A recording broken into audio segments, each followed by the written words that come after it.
శ్రీ మాత్రే నమః. పూజ గదిలో పంచపాత్రతో నీటిని ఎందుకు ఉంచాలి అనే ఆలోచన మనకి ఎప్పుడు వస్తుంది కదా. మరి దాని గురించి తెలుసుకుందామా. పూజ గదిలో పంచపాత్రలో తీర్థం ఉంచడం చేస్తూ ఉంటాం. సాధారణంగా పూజ గదిలో చెంబు లేదా మట్టి పాత్రతో నీటిని ఉంచడం చేయొచ్చు.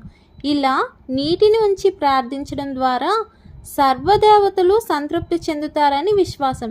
మహానైవేద్యం కంటే నీటిని ఉంచి పూజించడం ద్వారా దేవతలు సంతృప్తి చెందడంతో పాటు కోరిన వరాలు ఇస్తారని ఆధ్యాత్మిక పండితులు అంటున్నారు. రాగి చెంబులో మంచినీటిని ఉంచి మంత్రపఠనం చేశాక ఆ నీటిని సేవించడం ద్వారా అనారోగ్య సమస్యలు ఉండవు. ప్రతిరోజు పూజ సమయంలో నీటిని ఉంచి తీర్థంగా సేవిస్తే సమస్త దోషాలు ఉండవు.